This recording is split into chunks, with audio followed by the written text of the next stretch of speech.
'Cause I'd still pick you in the checkout line when the coupons fail and the card declines, when the kids are screaming and the car won't steer, and I'm one small inconvenience from a breakdown in here. Yeah, I'd still pick you. You're my steady north, my Jedi in my court. Hey everybody, welcome to This Is Life with Tim and Jenna. Yeah, here we are. We're talking about pornography. We've been on this topic for a couple of weeks now. And so now it's my turn to ask you some questions.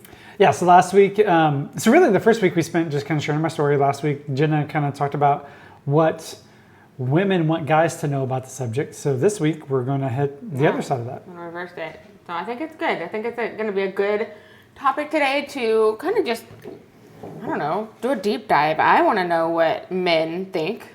I want to know what you want me to know about pornography. So, okay. Are you ready? Yep. Okay.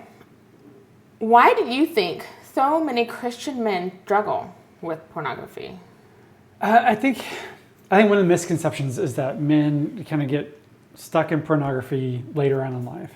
The reality is most of them have been exposed to it as a kid, as a teenager, and then it's been a lifelong engagement with it since that time. So we're talking 10 years at least minimum by the time they get married.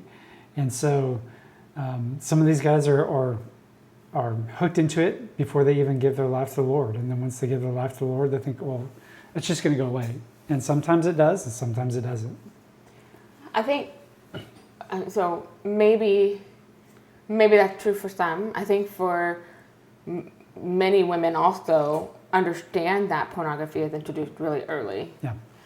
And I think the big question is why can't Christian men just stop? Like when I ask that question, or when we ask that question, why do Christian men struggle with pornography so bad? Or why does it seem to be a continuing issue when it's so clearly not what God wants for the marriage? Why is it still a struggle? Yeah, I don't know that there's any clear-cut answer to that. I think you can look at it, why do people struggle with anger? Why do people struggle with a whole lot of different things and don't just instantly stop the minute they become a Christian? Likewise with pornography, I think there's a lot of different things hooked into that. There's learning to use it as an escape. So they've used it for an escape for so long that's just the default to go to. And the truth is everybody does that with a whole bunch of different things. Women do that. They just use different things to do that with. It might be spending. It might be romance novels. You got hooked into that pretty early on. And you wrestled with that with the Lord, and God, worked freedom in that. Mm-hmm. And so I think the other aspect to that too is once men give their life to the Lord and don't have this supernatural immediate freedom from it, then shame comes in. And it's just the snowballing effect of they'll give in, they'll look at pornography, they feel guilty, they feel ashamed. And so to get away from that shame and guilt, it seems dumb, but they just go back to it to escape that shame and guilt. And it just becomes this repetitive nature that's really hard to break. I think that's true for any addiction now. Same, you can be embarrassed, you can feel so much shame with a drug addiction, with food addiction, with really any kind of addiction. And we comfort ourselves, that shame, with that very thing that we're trying to be free from. And I think one of the hardest things for anybody to realize, and I say this because this is oftentimes the beginning of freedom for guys, is this understanding that it can be addictive in nature. So approaching it differently than some other things, of approaching it differently than just this mindset, oh, you should just be able to quit, right? Everybody knows you go to an addict and just say, you should be able to quit. Yeah, just stop already. They're stuck because they've been trying to quit repeatedly and haven't been successful. And so they don't know what to do anymore. Mm-hmm. So when you start looking at more as this is something that they're addicted to, and there's brain chemistry that goes into play with that. There's a whole, like we said, escape patterns, how they're significant female is responding, whether it's a girlfriend, fiance, or wife, how they respond to it. All those things go into play in men being successful and getting freedom from it. Okay. What do you wish women, especially wives, understood about that battle that men face with porn? For most guys, they do want to be free.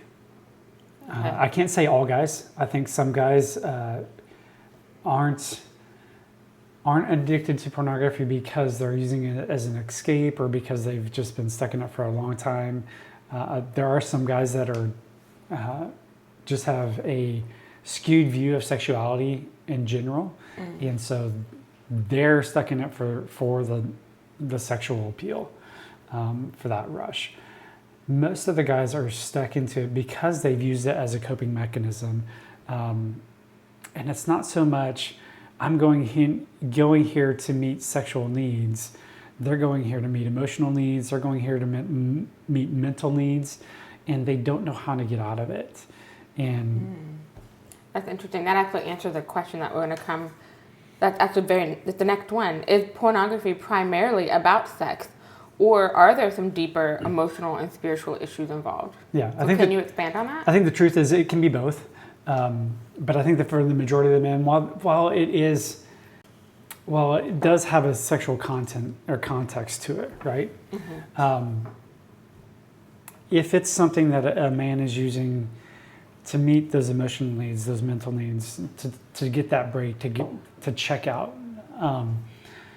it's no different than being a workaholic. It's no different than using video games or actual drugs, nicotine, alcohol, whatever it is.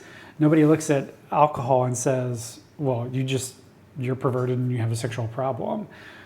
They're like, you have a drinking problem, you have an addiction, right? And so the hard part is the Bible talks about anything that we do that's sexual in nature also affects our body. It affects so many more things. It affects relationships. Somebody can have a drinking problem and maybe not necessarily affect relationships. I think it will at some point, but maybe not to the extent that pornography will. Okay. All right. So, does a husband struggle? This is one that most women want to know. The question that most people are asking, women are asking. Does a husband struggle with pornography automatically mean that he does not find his wife attractive? No, usually not. Okay, so the follow-up question was then why? Why look at somebody else Well, when your wife should be enough? I think, honestly, that is a really hard question to answer. I think it is a lot more individual based on the specific guy. I think it can and it can't, and we'll kind of jump into that a little bit more. And I think you have some things to speak into that. I think if most guys are wired to see things visually. They just notice things visually. It's just the way a lot of guys, I'm not going to say every guy because there's always exceptions to the rule, but most guys are wired visually. And so if their wife isn't doing things to be attractive, and that can mean a lot of different things to their husband. Maybe they are going to pornography for that visual stimulation. But I wouldn't say always. I think you can have guys that are attracted to their wife, that love their wife, and are still going to pornography because they are hooked into more of an addictive issue, or because sex and attraction has been messed up in their life through abuse, through a long-term exposure to pornography, through how they were raised and it was demonstrated to them by their father or other older men in their life. They can be attracted to their wife and still go to pornography because of some of those things. Yeah. I think it's important to note that as we get older, our culture, I don't know, I think our culture does a terrible job of really understanding what it means to grow old with your spouse gracefully, and how your standards of beauty change. We have a pastor that we watched for many years that says that, like, your standard of beauty should change and grow and mature with your spouse, right? And so, as you know, neither one of us are what we were when we got married almost 20 years ago, Yeah. right? After children and jobs and dress and all the things, our bodies have taken a toll on our bodies, right? Gray hair. Gray hair, right? It just is what it is. And I think that it's important that there's a mind and an emotional and even a spiritual commitment to seeking after your spouse and looking at your spouse as the most attractive person that you know, right? And I think there's work to be done on both sides to keep yourself as somebody who is attractive to your spouse. I think that's something that can go both ways, and we don't often talk about that. You know, a husband can become unattractive to his wife if he's not being emotionally available. And so she can do things like jump into romance novels or movies, things like that. Getting that emotional need met. Yeah. And so likewise, that can happen on the guy's side if a wife isn't taking care of herself physically or sometimes emotionally isn't available, different things like that. A wife can become unattractive to her husband. And so I think it's something that we always have to be working on as spouses, but it's not meant to be the center thing in our life. Like, we aren't supposed to focus so much on our looks or our emotional availability that becomes the God, or our trying to be attractive to our spouse becomes the God. I think that's important to know. Yeah, I think I can just feel the questions happening like through the screen. Is, you know, there are times when sex is just not an option. There's times when women, especially after birth, there's some time there that the availability and both emotional, right? That emotional capacity is shot because you are, as a woman, taking care most of the time, really taking care of the needs of the infant, right? Yeah. And then sexually, for sure, there's unavailability right there for 6 to 8 weeks, sometimes longer if someone had a traumatic birth. Yeah.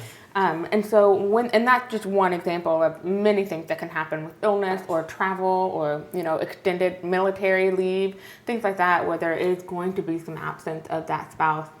And I can feel the question coming in, or that internal battle. Yeah. So if I'm not available to my spouse, if I can't provide a sexual need, if I can't meet him emotionally, if I, put on 50 pounds in a pregnancy, right? And it's taking me way longer than it should to lose that weight, that feels so defeating, because what am I supposed to do? Yeah. And sometimes it's just out. What I'm saying is it's out of our control. Yeah. Right? It's out of your control, it's out of my control. So what would you say to men who are drawn to pornography, and what would you say to women that are in that place struggling because it seems like pornography is where they're going and they feel lost? Well, so I would say a couple things. Number one, tune in next week, because we're going to talk about some of the core things that men need to gain freedom and walk in freedom from pornography, because it's not just a simple one word answer to that. I think short version is on to some extent, men need to man up in those situations and make your wife a priority in those situations and moving towards your wife. And so if you find yourself and your wife just gave birth and she's unavailable, either physically, emotionally, both, mentally, because of just the things that she's going through, then there is an element of man up. This time isn't about you. Your wife just went through an amazing and difficult time, and it's now time for you to be there for her in that situation. I think on the flip side, I think there are still small things that wives can do in that time, and I think it kind of woman up in that situation too. If you feel insecure about how you look in those things, still go to the effort. Still, maybe not every day, but maybe once a week or something like that. Still have a date night, still get dressed up, still put on things that make you feel attracted. I think a lot of attraction goes to the way that you feel about yourself. So I don't know, maybe you can speak more to that.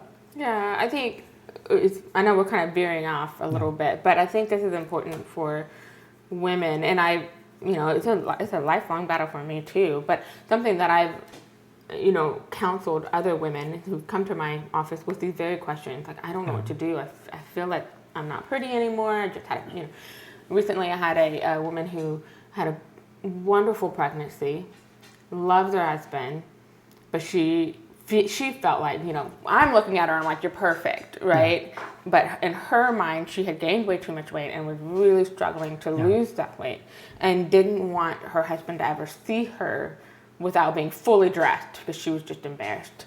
And so my encouragement, I think, in those situations is to learn how to be comfortable in non-sexual situations, right? Yeah. So I actually challenged her, start blow drying your hair, because they would get ready in the morning or whatever, and she would take a shower, and she said she would just like hurry up and hide, like whatever I can do to cover myself. And I challenged her, okay, you're getting ready in the morning, you're fixing your hair, you're doing makeup, he happens to be in the same space with you. This is not like sexy time. Like, you're not engaging in sexual behavior. Yeah. However, becoming comfortable in your own skin sometimes takes some risk. Yeah. And so I challenged her to start blow drying her hair completely naked, just in front of the mirror. Blow dry your hair naked. Brush your teeth naked. Get ready naked. To be comfortable, just being in the same space with him. Yeah. And it felt very vulnerable. Yeah. And it was definitely an ask to be exposed. And so she really wrestled with that. And over the following weeks, she would try this or that, and like, maybe not completely, but she would like, instead of putting full sweats on, she would try different things to make for herself to feel more comfortable. And I think slowly she's become more confident in her own body because her husband's not repulsed by her. And she's been able to experience that. Yeah, I think the thing that I can say to women is that if you are hiding from your husband, there are plenty of women willing to show. And so I don't know how to solve that problem for a lady. I just know to give her that information, that if you are holding back, there is more than enough content willing to present itself to her husband freely. Yeah. Yeah. And so I think in response to that is, in your insecurity, don't be afraid to take some risk. Yeah. But then I would challenge those husbands, man, if you know that your wife is struggling, and you're not stupid. Yeah. Like, men know when their wives are struggling. So if you know that your wife is really struggling in this area, it's like you said, man up. It's your responsibility to be reassuring and do the uncomfortable. If I'm asking this woman to do the uncomfortable, to be more vulnerable, to allow her body to be presentable or to be available to her husband, then I'm asking him at the same time, listen, dude, I don't care how uncomfortable it is for you to say you're beautiful. I don't care how uncomfortable it is for you to respond naturally and affirmatively toward your spouse. You don't have the option not to, right? Because if you don't want your wife just to hide, then you've got some work to do too. Yeah. So I definitely think that there's a partnership that has to happen between both for that to become any better. Yeah, and I would add on, and we'll go to the next question. I think most of the guys that I sit across from in the counseling office, most of the guys love their wife and find their wife, their girlfriend, fiance, whatever that is, love them and find them attractive. And for the most part, this engagement with pornography has nothing to do with a lack of attraction for their spouse. It really is more of high stress situations, or maybe some issues that are going unsolved, or maybe they don't know how to communicate everything. They're still trying to figure that out with their wives. And so they're going back to this thing because it offers that out. Mm-hmm. I found it interesting that women come in, they're like, I hate myself, I don't like myself, I'm not attractive, my husband's looking at pornography, I found him looking at pornography, and I've asked more than once, what do you see when you find pornography? What kinds of women are they looking at? 9 times out of 10, those women look a lot like their wives. Yeah. And it's bizarre to me that the women are not paying attention to that, right? Like, I had a lady a couple years ago who was heavier, curvier, she said curved, lots of beautiful curves, right? And her spouse was deeply immersed in pornography, and she could not figure out why. And and because of her struggle, she pulled back from him. Yeah. But the women he was looking at they could have been twins to her, like so relatives to her. They were so alike, and I think that can be surprising for some. This will probably get me in trouble. Oh gosh. Maybe you can bail me out. But because guys are so visually wired, most guys are not the same when it comes to what they are attracted to about their spouse. And so you might have guys that are boob guys. You might have guys that are butt guys. You might have guys that are leg guys or makeup guys or hair guys. It's find out what your husband likes and then Cater to that. Well, in all honesty, he's probably with you because he was and is attracted to you. Yeah. And so find out what that thing is and use it to your advantage. I don't think anything wrong with that. Yep. Yeah. Now, there's probably tasteful ways to do that and appropriate times to do some of those things. Yes, I agree with that. Can we talk about last week? Maybe not. Maybe Can we talk about what? Last week? I don't know what you're talking about. No, we won't. No. We'll move on. Okay. We'll move on. Okay. How do you think that pornography can create an unrealistic expectation, or plural, unrealistic expectations in marriage? Yeah. Man, I think from the beginning, because most guys are exposed to this as kids and teenagers, I think there's this idea, especially if they move out of, when I was growing up, most of my engagement with it was through magazines and photos.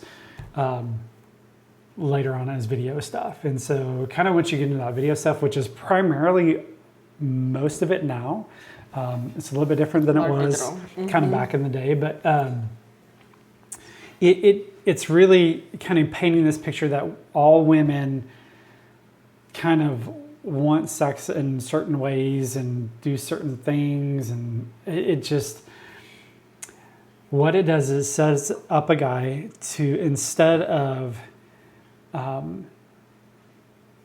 intentionally exploring sex with their spouse, to come into marriage with this preconceived idea of this is how it should be, this is how she's going to respond, how she's going to feel, how she's going to be excited about this certain position or this certain, task or whatever you want to call it.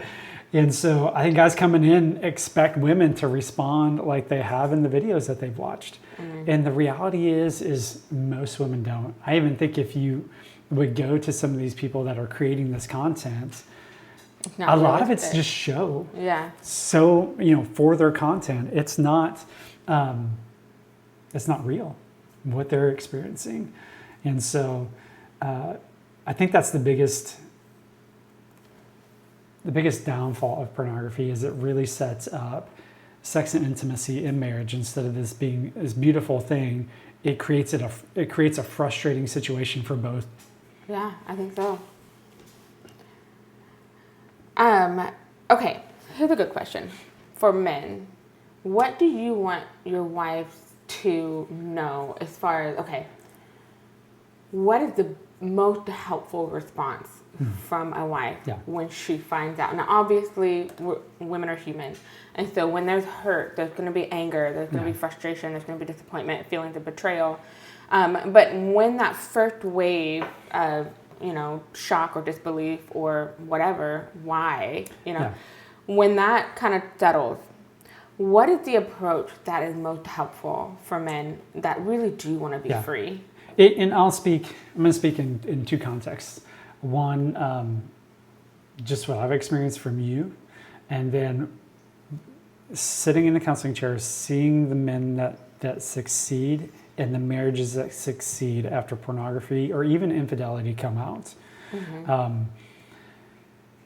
And I say that because I don't want women to feel like I'm just saying, you've got to do this, right? Mm-hmm. This is how I see things succeed. Okay. And so if your goal is to overcome this thing in your marriage, this is what I'm telling you to do. It is when women don't go after their man as the enemy, but go after Satan's plan to destroy marriage through pornography. And they go after Satan and that plan as the enemy. And so doing things like being aware of what women are around and helping shield your husband from those things. Like it's okay to go in a restaurant and say, no, I don't want to sit at that table because you've seen who the waitress is going to be, right? And what she's wearing. Protecting, you've protected me from Many. I don't even know. I don't need to tell you. Right, and I don't, and she just protects me from it. Yeah, and this is for every, whether you're in a church building or you're shopping in a shopping center. There, you said it earlier. There is so much content available to men, and it is. I don't know if it's a sixth sense that women have or what, but there is an ability to see when there are like darts being thrown at your husband, and sometimes that means. Funny because, like you said, you don't even know. There's a lot of times when you're unaware of it, and so what you're saying here is to be able to step up in that. And I would say, women, don't take the role of standing back and say, I wonder how he's going to handle that. Yeah. Like, why set him up? Like, if you want a successful marriage, if you want a marriage that is thriving, why are you putting your husband in a hole and seeing if he can climb out by himself? That makes no sense to me, And so if I can somehow step between you, if I'm there, like sometimes I won't be there. And so then I do have to depend on you to have the strength and the will and the ability to move away from whatever that temptation might be. But if I'm there and I have the ability to step in between you and whatever that person is or whatever that situation is, that I can see, this could be damaging, right? Yeah. I think that's important for me to take that role. If that makes sense. Yeah, I think if women could have the mindset of, I'm going to make Satan go through hell and me to get to my husband instead of making my husband go through hell to get back to me. That's a great way to put it. Can you say that again? Maybe. Say it again, louder for those in the back. If you can have the mindset, I'm going to make Satan go through hell and me to get to my husband with pornography instead of making my husband go through hell to get to me. Yeah. Because the truth is, and we talked about this a little bit before, and we'll talk a lot about it next week, is part of the reason that guys are going to pornography is because it meets those things of dopamine, those feel-good chemicals in your brain that your body needs in times of stress and feeling down and difficulty and different stuff like that. They need that. The healthiest way to get that is from engaging in healthy sexual relations and healthy emotional relationships with your spouse. And so if you can say, and this is the hard part, and this is where I need your backup, because it's easy for me to sit over and say, hey, woman, just do this. And I know betrayal is hard, and it's not easy. But if you guys want freedom in your marriage from pornography, if you want your husband to be free from it, then you're going to have to do the hard thing. Guys have their own hard things that they're going to have to do in this, but women have some hard things they're going to have to do in that too. And I'm not saying you can't be frustrated and you can't be upset and you can't talk. I'm not saying you can't talk to your husband about that, but still push towards him and push towards that relationship. Don't pull away and totally withdraw, because then it just becomes a self-fulfilling snowball of pulling away, going back, shame, guilt, frustration, hurt, and it just keeps going. You both have to be intentional in breaking that cycle. There's reality, and I can say this because you have fought for me and with me and not against me in this battle. And so I do feel like I can come to you and tell you when I'm struggling, because you don't see me as the enemy. You see it as, okay, I need to step up my game. I need to pray more for him. I need to check in on him more. And you've been able to, and maybe you need to, maybe in the comments or something, just talk to the ladies about how you've been able to do that, because I don't know how you've been able to do that, of not giving into those insecurities, because I know you have those, but choosing to fight for me and with me instead of against me. Because I am held in the hands of a sovereign God, it puts a different weight on our marriage. Yeah. Right? You don't have the option, husband, to fail. You don't have the option, right? You have the option to sin. Yeah. Right? And you have free will. But you don't have the option to sever this covenant without major choices, right? Because I'm in the hands of a sovereign God. And so I'm going to partner with you because I know that I have a sovereign God that's over me. Yeah. Right? And I think that matters. And we'll talk about that single thing next week being the most important thing into overcoming pornofography. Yeah. There's no way you can do it without God. Yeah. So, yeah, I agree. I don't know how people try to do it without God. It's bizarre to me. What would you say is the hardest part of sharing those struggles with a wife or with women? Oh, I think first and foremost, it's always shame. Pornography thrives in just the shame that it brings on men, and this idea that you're never going to be free from it.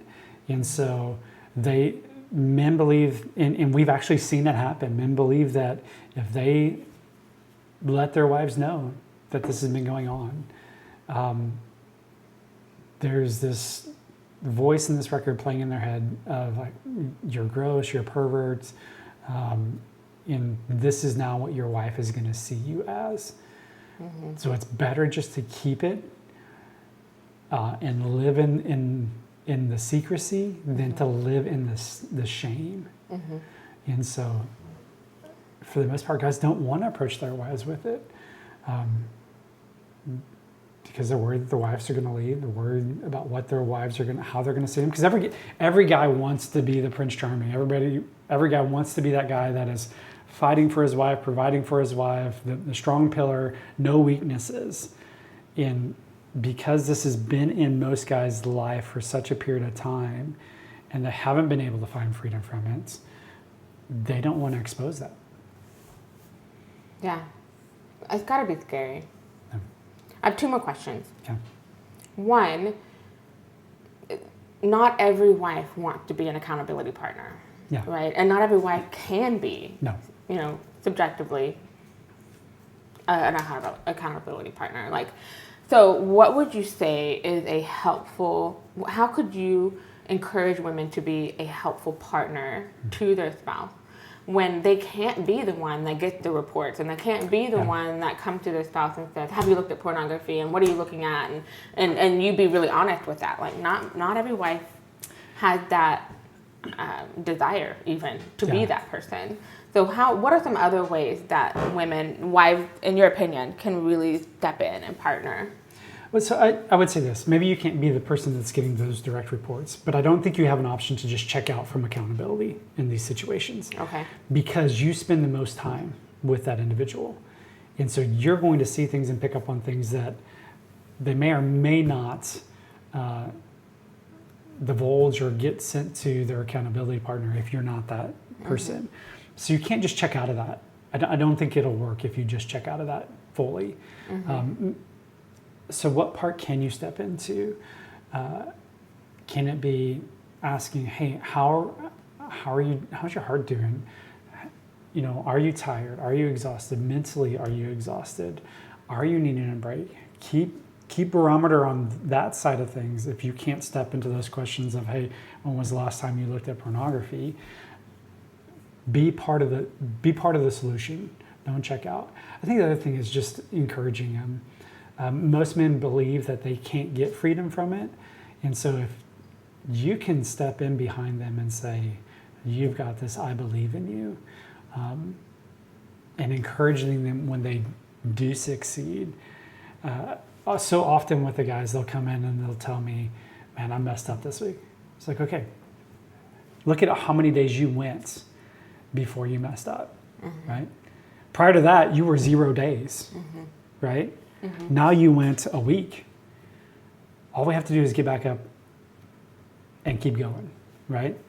And that's what the Bible tells us to do. Righteous man, it's not that he doesn't fall, it's that he keeps up and keeps pursuing righteousness in his life. So encouraging your man to be the spiritual leader of your home, encouraging your man when he's leading your kids. If you, and I don't think I can say this enough, ladies, if you are belittling your husband in any area, he will most likely go to something else. You have the most powerful ability to help your man become the person that God wants him to be by encouragement. Yeah, I think that's true. Actually, Dr. Shanti Feldham just came out with a study, or has been working on research. She's a major, well-known researcher in the counseling, psychology, psychiatric world. Has her doctorate from Harvard in research, and she just finished a research project on what it is that makes men happy. You know, what is it that makes men feel loved? And she did the same thing with women. And with women, it was, they need to be told, I love you. The large majority, I think it was like 75 to 85% of women need that to feel loved. They need to be told that they're loved. They need to be shown that they are loved through those words and actions. But men, about 75 to 85% of men, they enjoy hearing I love you. That's important. It's not something that needs to just go away. But more importantly was the simple thank you. Thank you for the little thing. Thank you for, the things that could go unnoticed, and for the things that are remarkable, right? Like showing praise and thank you and noticing acknowledgement is really important to men. I also want to add here, talking about how women can partner. I think understanding this is really important. The way that our bodies are fashioned and formed. Now, as believers, we believe God did this. Like, God is the one who fashioned our bodies and put all wiring in its place. And Dr. Satterman, I think, I'll make sure and put it in our comments and our link below, but I think it's important to realize that research has been done on the neuroscience behind our hormones and sex and what that does to our bodies and our brains. And for women, oxytocin is pretty accessible. When you reach across the table and grab my hand, when my babies come and jump on my lap to snuggle with me, when there's a hug with someone that I love, that I care deeply about, oxytocin is one of the first things that's released in a female's body. That endorphin just takes off. And what that is, it's bonding. Yeah. It's bonding, and it brings me closer to my people, my person, my spouse especially. So when there's loving affection and touch given towards me from you, I'm automatically drawn to you. On the flip side, oxytocin is not as readily accessible to men. It's not that they don't have it, but when I reach across the table and grab your hand, you don't get a rush of oxytocin, right? It's not the same. Now, there's other things in your body that are drawn to me, but that bonding and binding is different. And what we see is oxytocin after orgasm is men release 3 times the level of oxytocin that I get. Those little hits every day. Yeah. You get 3 times that level after having an orgasm with your spouse. Yeah. Right? And it is an instant binding and bonding. Yeah.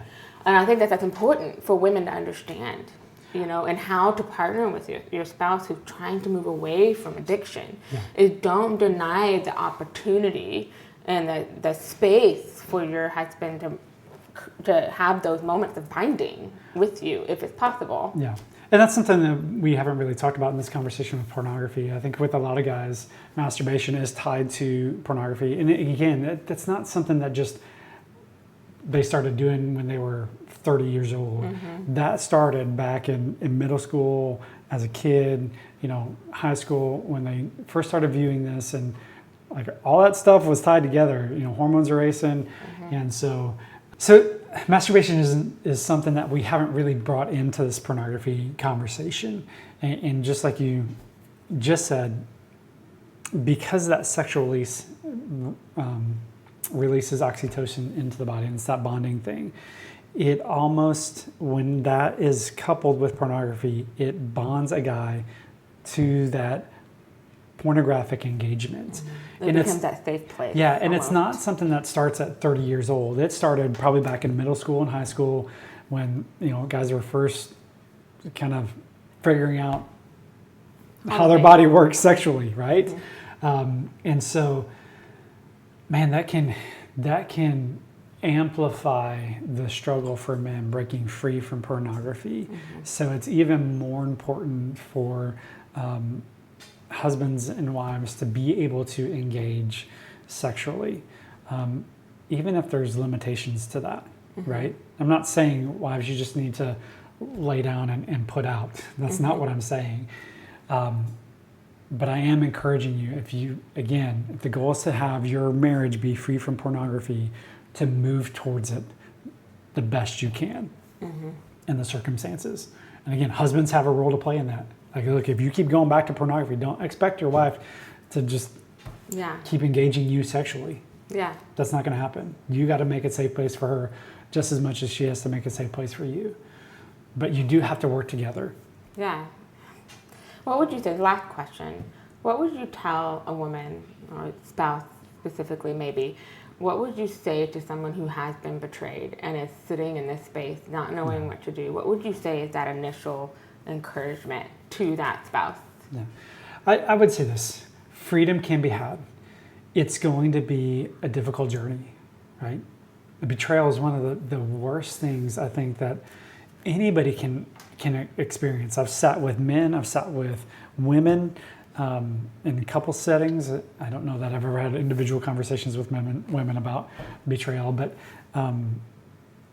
it is a deep emotion that is not easily overcome in both men and women. And so, but if you want your marriage to succeed, you've got to press into the hard things. In wherever you need to start with that. Maybe it's surrounding yourself with women that can be support. Now you got to be careful with that, and we've talked about that. You can't just go to anybody, because if they start airing laundry about you, about your marriage, about your husband, that's probably just going to make things worse.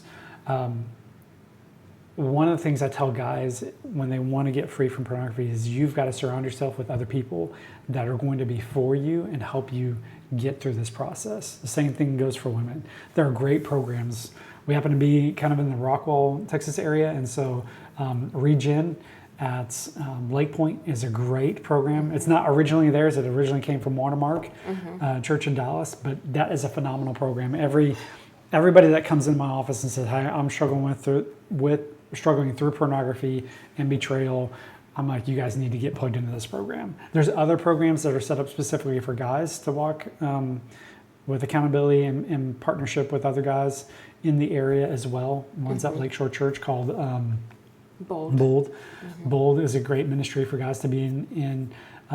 But I would tell women, it's possible, but you got to be willing to do the hard things, and be willing to, again, see your husband as not the enemy, but to see Satan as the enemy, and to fight alongside of him and not against him. Yeah. Well, thank you for sharing. I know there's a lot of women that have questions, and really they talk amongst themselves. Women love to talk amongst themselves on what to do. How do I handle these situations, and what do I do with this spouse who seems to be cheating on me, but it's not with an actual person, or so on. And so I think that hearing from you can be really encouraging and also challenging, because you put out some challenges today. Like, it's not just him, it's not just her. There's some things that both of us have to put on the table to make this work. I think one thing I would throw out to women, just really quick, because we didn't hit on this, is women, don't be just aware of things like OnlyFans and other more specifically pornographic intake. Your men can be lured in through Instagram, through Facebook, through TikTok, all that stuff. It is the front door now for OnlyFans. So many of those content creators are drawing people in through their Instagram and through their Facebook, and it's amazing what people can get away with on these platforms and still meet the regulations where they won't get their site pulled down. So ladies, you need to be aware of that. Things can be, tops and clothing can be see-through but still be covering. It's incredibly important that we are aware of what you are exposed to, and how can we support you in that, and be willing to have those conversations. All right. So if you and your spouse are dealing with some of these things, or any of the things that we've talked about, we do have teams of counselors that are ready and willing to work with you. We have higherhopesonline.com. Please check it out. We have Higher Hopes Counseling, where you can reach Tim. You can reach Tim at Higher Hopes Online and higherhopescounseling.com. I'm at rockwellheathcounseling.com. We want you to plug in. We want you to find a place to get the help. And if it's not us, reach out. Let us help you find the right place to go to get support for your marriage, because we want you to thrive. We believe that the Lord is behind your marriage, and so whatever it takes to get you on the right track again, we want to jump in and help you out. And always, we want to invite you guys with any questions that you have. I know sometimes it can be like, well, what about this situation? And it's hard for us to address every situation. But if you want to drop us questions, feel free to do that. You can do that in the comments. You can direct messages if you're first engaging this video through Facebook or Instagram. Just let us know what your questions are. And if it's something that you don't want to kick out in the group, just direct message us, and we would love to have that conversation with you. Yeah. So we thank you so much for tuning in this week. We've got one more week, and next week we're really going to talk about, okay, here are the things that we feel like a guy needs to walk in freedom. So I think it's important for both guys and women to tune in that week, just so you guys can be together as a team in this process. So, so thank you so much for watching This Is Life with Tim and Jenna. We will see you next week. You in the checkout line when the coupons fail and the card declines, when the kids are screaming and the car won't steer, and I'm one small inconvenience from a breakdown in here. Yeah, I'd still pick you. You're my steady north, my Jedi.